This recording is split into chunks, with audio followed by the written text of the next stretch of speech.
नमस्कार, city big news देख रहे हैं आप और मैं हूं आपके साथ साक्षी सोनी। तो चलिए नज़र डालते हैं आज की ताज़ा खबरों के ऊपर। हालांकि अगर बात की जाए किसान आंदोलन की, तो किसान आंदोलन लगभग 1.5 साल से चलता हुआ आ रहा था, लेकिन जैसे ही किसान आंदोलन खत्म हुआ, सरकार ने वायदा किया था कि जो भी मुकदमे किसानों के ऊपर किए गए हैं वो सभी मुकदमे वापस ले लिए जाएंगे। लेकिन किसानों ने आरोप लगाया कि वायदा खिलाफी जो है किसानों के साथ की गई और कई किसानों के घर जो है समन आने भी शुरू हो चुके थे।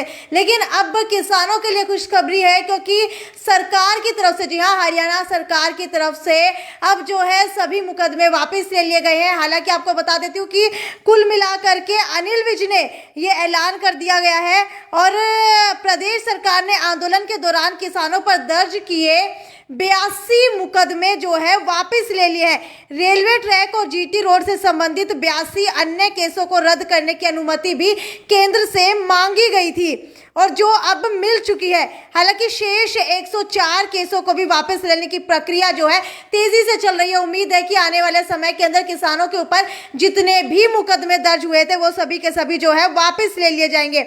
हालांकि अब बात आती है एक बहुत बड़ा चर्चा का विषय बन चुका है राम रहीम, क्योंकि गुरमीत राम रहीम जो डेरा सच्चा सौदा के प्रबंधक हैं, उनको जो है कहीं ना कहीं 21 दिन की पैरोल मिली है और बताया जा रहा है कि उनके अच्छे व्यवहार के कारण उनको 21 दिन की, इतने लंबे समय तक की जो है फरलो दी गई है। हालांकि कुछ कयास ये भी लगाए गए थे कि पंजाब इलेक्शन के चलते राम रहीम को फरलो दी गई है, लेकिन सरकार की तरफ से ये ऐलान किया गया। जी हाँ, रणजीत चौटाला ने लाइव आकर के, जो जेल मंत्री है, उन्होंने स्पष्ट किया कि ऐसा कुछ नहीं है, गुरमीत राम रहीम को कोई भी इलेक्शन के चलते पैरोल नहीं दी गई है। काफ़ी समय हो चुका था उनको, और जैसे ही अन्य अपराधियों को फरलो दी जाती है रूल्स के अकॉर्डिंग, वैसे ही राम रहीम को भी दी गई है। लेकिन क्या आप लोग जानते हैं कि राम रहीम अब है कहाँ? क्योंकि खबरें ये आ रही हैं कि वो अपने परिवार से भी एक ही बार मिले हैं। और अगर बात की जाए हनीप्रीत, तो हनीप्रीत के साथ भी उन्होंने ज़्यादा समय व्यतीत नहीं किया है। तो आखिरकार गुरमीत राम रहीम है कहाँ? तो आपको बता देती हूँ कि गुड़गांव के सेक्टर 50 के अंदर जो है राम रहीम रह रहे हैं। हालांकि ये रह कहाँ रहे हैं तो आपको बता देती हूँ, एक फ्लैट है, उसके नीचे इनका परिवार रह रहा है, बीच के अंदर जो है पुलिस रह रही है, और सबसे ऊपर वाली मंजिल के ऊपर जो है राम रहीम रह रहे हैं। और धूप सेकते हुए राम रहीम जो है दिखाई दे रहे हैं। उनके धूप सेकने की वजह से गुड़गांव के सेक्टर 50 के अंदर जितने भी लोग रहते हैं वो अपने घरों की छतों के ऊपर धूप नहीं सेक पा रहे हैं, क्योंकि पुलिस की तरफ से किसी को भी छत के ऊपर इजाज़त नहीं है जाने की जब तक गुरमीत राम रहीम वहाँ पर धूप सेक रहे होते हैं। क्योंकि कहीं ना कहीं जो है पुलिस को भी ये जो है शंका रहती है कि कहीं से जो है गुरमीत राम रहीम यहाँ से चले ना जाए, या फिर कोई जो है जो अलग से घटना है वो ना हो जाए। इसी के चलते जो है आम लोगों का वहाँ पर जाना जो है एक थोड़े समय के लिए बंद कर दिया गया है। हालांकि अगली खबर की ओर बढ़ते हुए आपको बता दूं कि पंजाब इलेक्शन जो है आने वाले हैं, और सोनू सूद, जिनका जो है बेहद ज़्यादा नाम अक्सर ट्विटर के ऊपर ट्रेंड करता है, बॉलीवुड के एक्टर है और अक्सर जो है लोगों की मदद करते हुए दिखाई देते हैं। ट्विटर के ऊपर भी वो जो है कई बार लोगों की मदद करते हुए दिखाई दिया। अगर किसी को भी मदद नहीं चाहिए होती थी तो उनसे जो है ट्वीट करके मदद मांग लिया करते थे, और वो आगे आकर के खुशी खुशी मदद भी किया करते थे। लेकिन अचानक से पंजाब इलेक्शन के अंदर ये घोषणा की गई कि सोनू सूद की बहन जो है इस बार इलेक्शन लड़ने वाली है। हालांकि मालविका नाम है उनका, और मोगा से जो है उनको टिकट दी गई है। हालांकि अब सवाल ये उठता है कि उनके इलेक्शन लड़ने से क्या कुछ नया जो है पंजाब के अंदर हो रहा है। तो आपको बता दूं कि पंजाब के समीकरण जो है बेहद ज़्यादा बदल गए हैं, क्योंकि कांग्रेस ने मोगा से अभिनेता सोनू सूद की बहन मालविका को टिकट दे दिया है, और इसी टिकट देने की वजह से राजनीति के अंदर एक बड़ा फेरबदल हुआ है।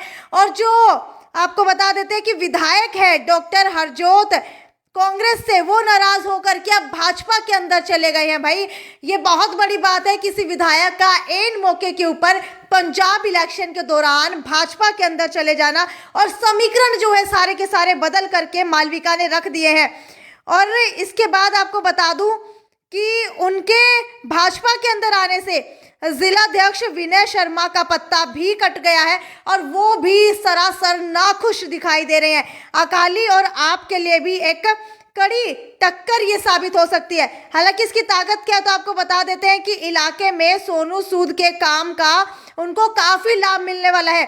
साफ छवि की है वो, और साथ ही साथ जो है पुराना रसूख है उनका। और कमजोरी क्या है ये भी आपको बता दूं कि कांग्रेस ने 5 साल कुछ नहीं किया। मालविका को चुनावी मैनेजमेंट का कोई अनुभव नहीं है और भीतरघात जो है उनको कहीं ना कहीं डर बना हुआ है क्योंकि वो राजनीति के अंदर नहीं है। इसके अलावा पंजाब इलेक्शन के अंदर क्या कुछ नया चल रहा है तो वो भी आपको बता दूं कि दिल्ली के मुख्यमंत्री अरविंद केजरीवाल की पत्नी और उनका बेटा जो है इस बार राजनीति के अंदर उतर आए हैं और कहीं ना कहीं जो है पंजाब के अंदर वोट मांग रहे हैं। जी हाँ, जो प्रत्याशी है भगवंत मान, उनके लिए लगातार वोट मांगे जा रहे हैं। और उनकी पत्नी सुनीता का कहना है कि हमारी पार्टी ने सिर्फ वायदे ही नहीं किए थे, दावे ही नहीं किए थे, बल्कि दावों के ऊपर खरा उतर करके दिखाया है। खैर, आपको क्या लगता है कि जो दिल्ली के अंदर अरविंद केजरीवाल ने काम किए हैं, दिल्ली की जनता बेहद खुश है, तो क्या उसका फायदा पंजाब के इलेक्शन में भी इस बार आम आदमी पार्टी को मिलेगा? और कितने वोट जो है इस बार आम आदमी पार्टी को मिलने की उम्मीद है? कितनी सीटें जो है इस बार आम आदमी पार्टी निकाल पाएगी? खैर, आपकी जो भी राय है वो नीचे कमेंट सेक्शन के अंदर लिख करके बताते रहिए। और अब सबसे बड़ी खबर, जी हाँ, सबसे बड़ी खबर के ऊपर नजर डालते हैं और आपको बता दूं कि 35,000 युवाओं के नौकरी के सपने को अब झटका लग चुका है। पिछले कई समय से लगातार भर्तियां रद्द की जा रही थी और इस बार भी भर्तियां जो है रद्द कर दी गई है। लेकिन इस बार चौंकाने वाली बात क्या है?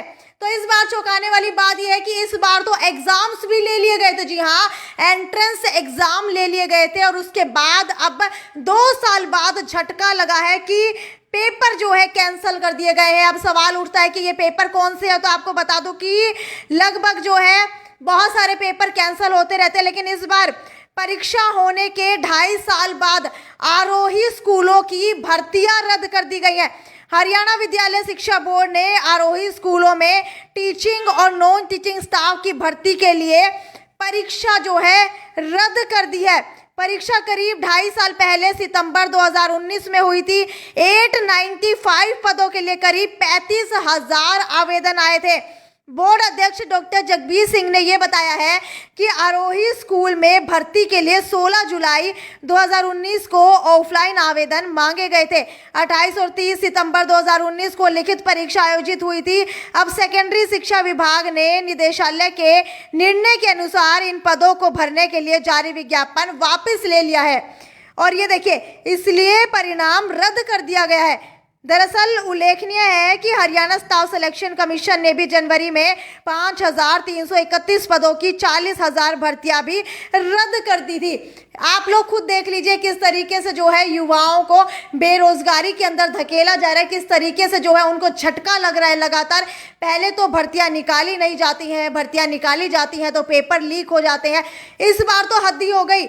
2 साल से युवा जो सोच करके बैठे थे, उन्होंने अपने सपने सजाए हुए थे कि भाई मैंने तो जो परीक्षाएं दी थी उसका तो रिजल्ट ज़रूर आएगा, क्योंकि मैंने परीक्षा दी थी, सिर्फ एग्ज़ाम का फॉर्म ही नहीं भरा था बल्कि परीक्षा दी थी, तो ऑब्वियस सी बात है कि उसका रिजल्ट तो आएगा ही आएगा।